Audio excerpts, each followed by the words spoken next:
মায়ের হাতে মৃত্যু মেয়ের। মৃতের নাম অনন্যা শ্রীশাম, বয়স 12 বছর। প্রতিবেশীরা বলছেন সকাল থেকে ঝগড়া অশান্তির খবর পাচ্ছিলেন ওই ফ্ল্যাট থেকে। বেলা বাড়তেই মায়ের কান্নার আওয়াজ পেয়ে স্থানীয়রা ছুটে এসে দেখেন অচৈতন্য অবস্থায় মায়ের সামনে লুটিয়ে পড়ে রয়েছে বছর 12 অনন্যা। তড়িঘড়ি করে তাকে লিলুয়া রেল হাসপাতালে নিয়ে গেলে সেখানে চিকিৎসকরা মৃত বলে ঘোষণা করেন। মেয়েকে আমার ঘরে পড়াচ্ছিলাম, তারপর দেখছি খুব আওয়াজ। ওর মা বলছিল বাচ্চা মেরা বেটা কো ক্যা হো গয়া, মেরা বেটা কো ক্যা হো গয়া। তখন আমি গেছি, গিয়ে দেখছি ওর দরজা বন্ধ। তখন পাশের ঘরে প্রতিবেশীকে দরজা ধাক্কা মারলো, প্রতিবেশী বেরিয়ে ওর ঘরে ঢুকলো। যখন আমিও ঢুকেছি, আমি ঢুকিয়ে দেখি বাচ্চাটা সেন্সলেস হয়ে পড়ে আছে মাটিতে। তখন আমরা সবাই মিলে বিছানাতে তুললাম। তখন দেখছি ঠিক লাগছে না, নিচে আমি আর একজন মিলে নিচে নামাই। একজনের বাইকে করে তাকে হসপিটালে পৌঁছে দিই, ব্যাস এতটুকুই জানি। আর লিলুয়া হসপিটালে, এখানে লিলুয়া রেলওয়ে, ওনার হাজব্যান্ড যেহেতু রেলে আছে, ওনাকে রেলে হসপিটাল। আর মাটিতে একটা কাপড়ের টুকরো ছিল আর একটা টলি ব্যাগ পড়েছিল, এতটুকুই দেখেছি। আপনারা কি থানায় খবর দিয়েছেন? আমি তো যাইনি বাইরে, আমার ফ্ল্যাটের মানুষজন থানায় বলেছে। হ্যাঁ, আর বাচ্চাটি তবে টয়লেট করে ফেলেছিল। মারধরের আওয়াজটা আমি পাইনি আজকে। হ্যাঁ, আশেপাশের মানুষ হয়তো পেয়েছে। কি মনে করছেন আপনারা? কি মনে করছে, আমার মনে হয়েছে একটা বাচ্চার কিছু হয়েছে, সেই হিসাবে আমি দৌড়ে গেছি। আর সেই বাচ্চাটাকে বাঁচাতে হবে বলে আমি নিচে নেবে বাচ্চাটাকে গাড়িতে তুলে দিয়েছি। ওর গায়ে কি কোনো আঘাতের চিহ্ন দেখতে পেয়েছিলেন? আমি পা দুটো ধরেছিলাম বাচ্চাটার, আর একজন মুখটা ধরেছিল। আরেক প্রতিবেশী বলেন বাচ্চাটা আজকে সকাল থেকে অতিরিক্ত চিৎকার করছিল, বলছিল মুঝকো বাঁচাও মুঝকো বাঁচাও। তারপর হঠাৎ করে শোনে এই খবর। অভিভাবকরা সন্তানকে শাসনের জন্য অনেক সময় বকাঝকা বা মারধর করে, কিন্তু এইভাবে মারধর করা মোটেই উচিত নয়।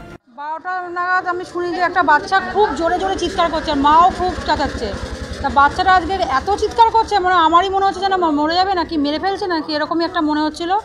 আমি আমার প্রতিবেশীরা অনেকেই ওর চিৎকার শুনেছি, প্রচণ্ড জোরে জোরে চিৎকার করছিল, বাঁচাও বাঁচাও করে, মুঝকো বাঁচাও মুঝকো বাঁচাও।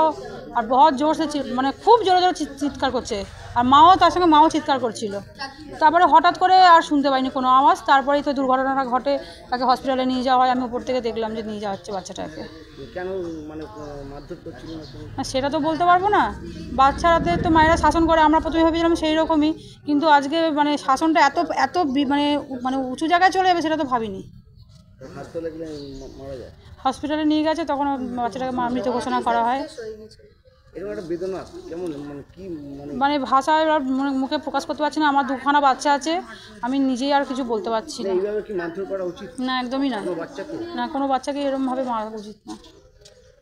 আপনারা পুলিশকে জানিয়েছেন? হ্যাঁ, পুলিশকে ইয়ে থেকে জানানো হয়েছে, হসপিটাল থেকে জানানো হয়েছে। আমার হাজবেন্ডরাও কমপ্লেন করেছে। হ্যাঁ, চাপা দেওয়ার তো যতটুকু শুনলাম চাপা দেওয়ারই চেষ্টা হচ্ছিল, কিন্তু আমরা চাই এটার প্রতিবাদ হোক। বাবা কিসের কাজ করে? রেলে সার্ভিস করেন উনি। ওরা কি এখানে আগে কোথায় থাকতো? আগে ওনারা রেল কলোনিতে থাকতো। এখানে ভাড়া এসছে? হ্যাঁ, এখানে ভাড়া এসছে, 7 মাস 8 মাস হলো ভাড়া এসছে। সম্পূর্ণ ঘটনা তদন্ত শুরু করেছে বেলুর থানার পুলিশ। তবে বেলুর টিফিন বাজারে 6ষ্ঠ শ্রেণীর ছাত্রীর মর্মান্তিক মৃত্যুর ঘটনায় শোকস্তব্ধ গোটা এলাকা।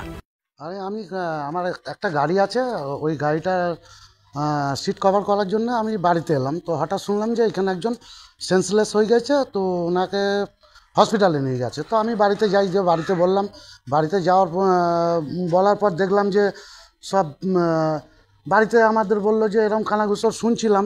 তো তারপর আমি নিচে এসে আবার একজনকে জিজ্ঞাসা করলাম, বললো এরকম 3 জন নিয়ে গেছে। আমি সঙ্গে সঙ্গে হসপিটালে যাই।